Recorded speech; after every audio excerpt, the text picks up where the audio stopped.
Elles sont près de 3000 femmes comptées au sein du RAFAT, une sous-branche du réseau des associations de ces dames évoluant dans la Ménois qui partagent pour devise apprendre et transmettre des valeurs subjectives d'accompagner la femme dans ses projets.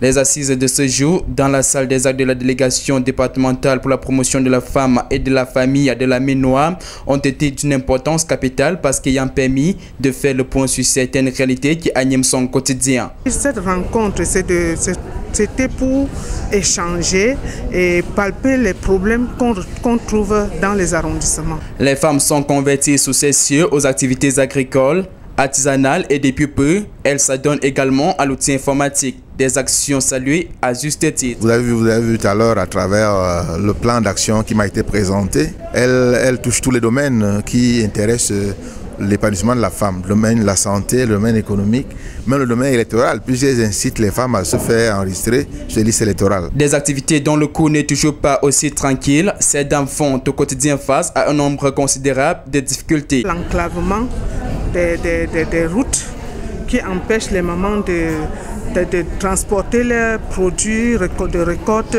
au lieu commercial dans les villes pour les femmes. Il y a aussi le manque des entrants pour cultiver les champs. Les cadres en ont profité pour convier leurs consoeurs à s'inscrire massivement sur les listes électorales pour, au moment opportun, accomplir leurs devoirs citoyens. La séance est achevée par une exposition vente qui illustre de fort belle manière le savoir-faire de la femme engagée dans la lutte contre la pauvreté. C'est une marée humaine qui inonde depuis plusieurs jours les parages de ces services publics de la ville. Assis ou debout, on attend impatiemment la signature de son document ou de voir sa pièce délivrée. Seulement, les choses ne se passent toujours pas telles qu'on l'aurait souhaité. Les usagers se plaignent ici de la durée et de la qualité du service rendu. Le service est lent. On se demande si c'est à cause de nous, les futurs candidats, ou si c'est à cause de nous-mêmes, nous sommes confus. Est-ce qu'ils ne sont pas fiers de nous voir nous battre? Franchement, depuis le matin, nous sommes là, on a déposé, on nous a demandé de repasser à 13h. À 13h, nous sommes passés, on nous renvoie et en voici l'heure où nous sommes encore sans être satisfaits. Dans les services du préfet, le personnel s'attelle pourtant à faire avancer la situation. Il faut de temps à autre lever le ton pour pouvoir avancer. Mais, un de gagné chez l'usager, une autre page commence puisque tout ne s'obtient pas sur place. J'ai commencé par faire les inscriptions en ligne. On a déposé les dossiers à la sous-préfecture. Je viens de prendre l'attestation à la préfecture. Vraiment, toute la journée, c'est pas facile. Ambiance similaire à la sous-préfecture de la même ville, au palais de justice où les usagers sont en quête de l'extrait du casier judiciaire ou au commissariat central. Ici, c'est la guerre au cadre national d'identité qui est déclenchée. Obtenir son récépissé en fin de journée relève de l'exploit. Les postulants souhaitent voir les choses s'améliorer. Ce que nous demandons aux autorités, c'est d'essayer de voir comment est-ce qu'ils peuvent, je ne sais pas, multiplier les employés afin que nous soyons plus servis. Puisque comme vous avez constaté là, la foule déborde depuis ce matin. À côté de ces services publics, l'informel apporte sa quote-part à ces derniers. On les aide à faire les pièces, à faire légaliser les pièces par rapport à l'arrêté ministériel lancé. On les aide à faire légaliser, à faire construire et on met dans l'enveloppe, ils vont déposer. Les jours passent, les effectifs s'accroissent et c'est bien souvent le cas jusqu'à la prochaine rentrée académique. Cette vaste zone dans laquelle la localité de Ndjitita, nous sommes dans l'arrondissement de Kongi, département de la Ménois, est réputée pour être l'une des principales mamelles nourricières du Cameroun et de la sous-région Afrique centrale. Ils sont pratiqués, en plus de la culture du thé, celle des pommes de terre, tomates, autres vivres frais et de l'élevage. Seulement, le fait inédit qui vient de frapper la zone laisse perplexe les autochtones au vu des dégâts matériels assez importants engendrés. Donc nous, on ne connaît pas ce genre de choses, puisque nous, on n'a jamais vu ça. Ça a brisé les maisons de toutes les cultures, comme vous voyez là, partout dans le village. Les animaux, de tous les animaux dans le village, Mézède, Mekou, Toussi, Santia. Tout a commencé dimanche dernier par une pluie diluvienne accompagnée d'une tornade des grêlons comme il n'y en a jamais eu auparavant. Tout a commencé à partir de 14h. Moi, je n'étais pas à la maison, j'étais au champ.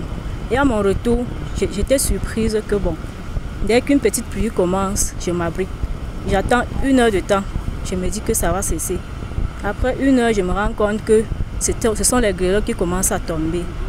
Et quand ça commence à tomber, je me dis que peut-être c'est pour 30 minutes. Après quelques 30 minutes, je me rends compte que ce désastre avait atteint presque 2 mètres du sol. Donc, c'était vraiment, les routes étaient impraticables. Les maisons étaient pleines. Donc, toutes les cours étaient, les cultures. Plusieurs jours après que ceci se soit produit, l'autorité publique est descendue sur les lieux des faits afin de vivre la réalité du triste événement. Les dégâts sont plutôt lourds de conséquences. Je suis descendu pour avoir une appréciation sur les dégâts causés par ces phénomènes naturels. Et il y a les commissions présidées par le sous-préfet qui est en train d'évaluer l'évaluation de ces dégâts. Et on a essayé de réconforter aussi ces populations. J'espère qu'après le rapport de la commission du sous-préfet, on va avoir une idée générale des conséquences de ce phénomène naturel en ce qui concerne les dégâts. Plantations complètement ou à moitié rasées, animaux tués, toitures d'habitation abîmées, en plus du froid de canal qui édicte sa loi après le coucher du soleil. Les populations démunies ne savent à quel sens se vouer. Leurs derniers espoirs sont fondés sur les pouvoirs publics.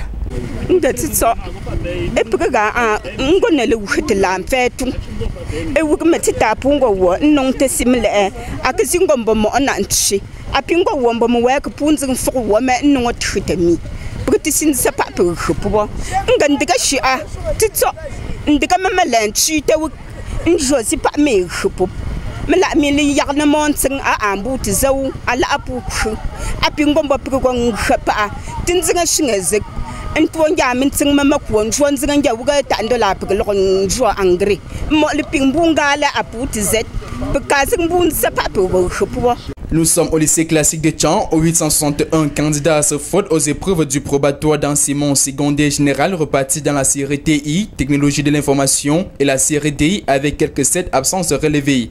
La curiosité, c'est l'intégration au sein de ce centre de la personne malvoyante. Ils ne sont certes pas nombreux, mais ils ont bravé leur handicap pour être de la partie. Les malvoyants composent ici, nous avons pris les dispositions nécessaires pour que les épreuves soient traduite en braille.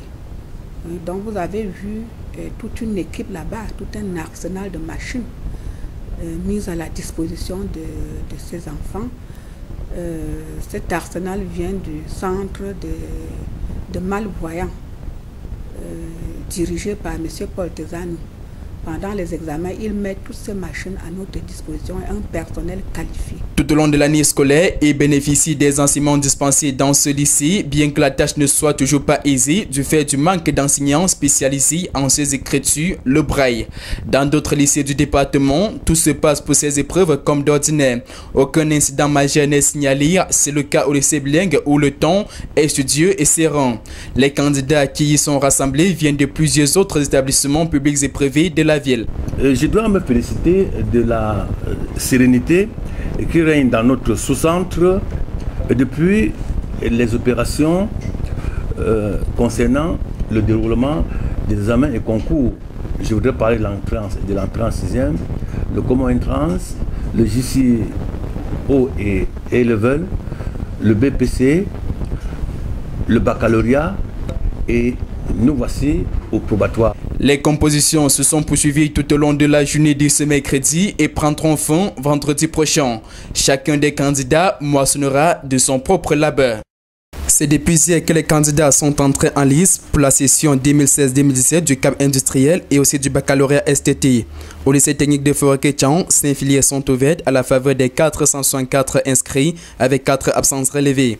Entre autres séries, l'industrie d'habillement, la menuiserie, l'électricité et la maçonnerie. Ce lundi matin, alors que les épreuves sont lancées, une candidate va s'écrouler au moment où ses camarades ont l'attention figée sur leur feuille de composition. C'est la panique générale. Il s'agit d'une élève qui avait déjà des malaises non signalés aux parents et ces malaises ont continué dès qu'elle a pris la première épreuve.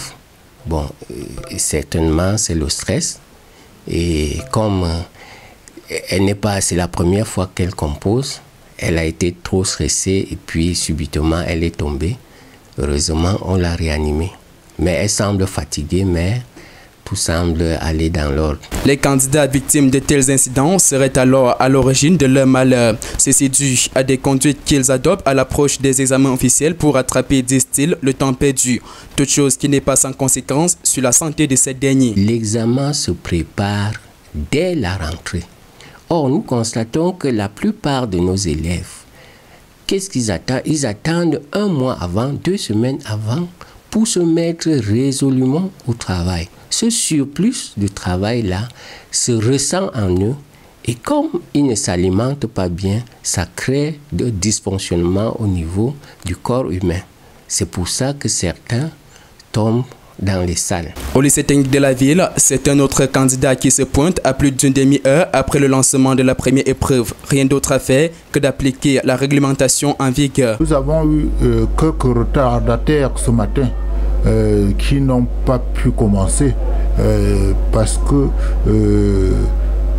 complètement arrivés hors délai, nous avons appliqué la réglementation pour qu'ils ne puissent pas composer. La suite dans ce centre qui abrite de front les sessions de cap industriel et de baccalauréat STT, tout se déroule dans le calme et la sérénité. Plusieurs absences ont été relevées. 8 juin, journée particulière chez l'huissier de justice. C'est en effet ce jour que les acteurs de ce corps d'officiers ministériels et officiers publics chargés de signifier les actes de procédure et de mettre en exécution les décisions de justice se mobilisent pour vanter les mérites de leur métier, mais surtout de le faire connaître ainsi que ses missions. Pour cette 10e édition, le thème retenu est bien évocateur. Information du justiciable. Vous savez qu'en toute chose, l'information est primordiale. Lorsque vous êtes bien informé, vous pouvez bien défendre vos droits. Dans la région de l'Ouest, c'était au tour des temps d'accueillir cette communauté dont les missions au sein de la société et des entreprises ne sont plus à démontrer. Le point culminant des travaux, c'est cette phase de consultation qui a été offerte au grand public des justiciables tenus à l'esplanade du palais de justice de Tian. Il s'agira donc de leur expliquer le thème et ce que cela signifie et quelle est l'implication pour leur vie quotidienne, tout au moins en ce qui concerne les affaires juridiques. Vous savez, chacun a dans son environnement, chacun a dans sa famille, chacun a dans son lieu de service un problème juridique qui se pose avec acuité. Et peut-être qu'ils n'ont pas les moyens pour aller dans un cabinet d'avocat, d'huissier ou de notaire pour prendre le renseignement utile parce que ça se paye. Donc ce sera l'occasion pour nous de donner des conseils aux justiciables, comment est-ce qu'il faut se comporter devant telle ou telle situation au plan du droit. Plusieurs activités étaient à l'ordre du jour, à l'instar de la marche sportive qui a connu la participation de plusieurs dizaines d'hommes et de femmes du milieu et qui a permis de parcourir sur plus de 10 km les artères de la ville de Tian.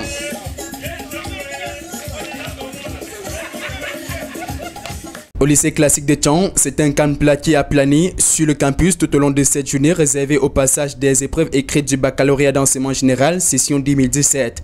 Ils sont plusieurs centaines repartis dans 6 filières, ces candidats qui à travers ce centre cognent aux portes du supérieur. Nous abritons les séries A4 allemands, A4 espagnol, A4 italien, la série C, la série D et la série T. Bon, pour un total de 862 inscrits, pour toutes les séries, on a 6 absents, dont 856 présents. Et à 8 heures, dès 8 heures, ils ont affronté les épreuves. Jusqu'au soir de cette première journée, c'est dames assiduité et application qui ont été au rendez-vous. Ambiance similaire au lycée bilingue de Tian qui accueille 811 candidats venus de 11 établissements publics et privés. 8 cas d'absence ont été notés ici et le déroulement suit son cours normal. Aucun incident lié au retard ni à l'identification ni à la fraude n'est signalé. Et ceci à notre grande satisfaction. Les compositions se poursuivent dès demain mercredi pour se terminer vendredi dans les séries littéraires et samedi chez les scientifiques. Sans exception, ils sont invités à se défaire de tout comportement pouvant les causer un quelconque préjudice et ce n'est qu'ainsi que la chance pourra leur sourire. Aux candidats, je leur demande de respecter les instructions contenues dans les mémentos et qui sont affichés devant leur salle de composition, d'être ponctuels et d'abandonner les téléphones à la maison. Et pendant qu'on y est, il est annoncé dans ce même lycée la présence des listes d'admissibilité au concours du Common Entrance. Les 234 lauréats retenus devront procéder à l'interview qui est annoncée pour le 10 juin prochain. Réunis en fin de semaine dernière dans la salle des actes du rectorat de l'institution que dirige le professeur Roger Fernand Fosso, les membres du conseil d'administration ont passé au pain fin plusieurs points qui ont ficelé le cursus managérial de l'Université de Tchon se rapportant à l'année précédente. Ce conseil s'est réuni essentiellement pour examiner le compte de gestion et le compte administratif de l'année 2016 et que le conseil a eu à examiner aussi le projet exécuté pendant cette période. Un examen qui a permis de mettre sur la balance le résultat des actions ayant jalonné ce parcours. Le bilan est louable. Nous avons donc examiné les programmes exécutés par l'université et nous avons retenu que l'université a fait un très bon travail dans la mesure où les projets ont été exécutés à un taux très élevé et que pour ce qui est de projets de formation, la formation a été mesurée en termes des indicateurs de nombre, mais aussi de la qualité de formation. Et nous avons constaté que l'université améliore sensiblement. Des améliorations qui s'étendent du domaine de la recherche scientifique, notamment par la mise sur pied des incubateurs pour la promotion de la recherche et de l'entrepreneuriat à celui du renforcement de l'expertise des enseignants, dont 74 ont été promus au cours de l'an 2016 à des grades supérieurs. Volet à budget et recettes, l'institution remporte le pari qu'elle s'est donné en session budgétaire de décembre dernier.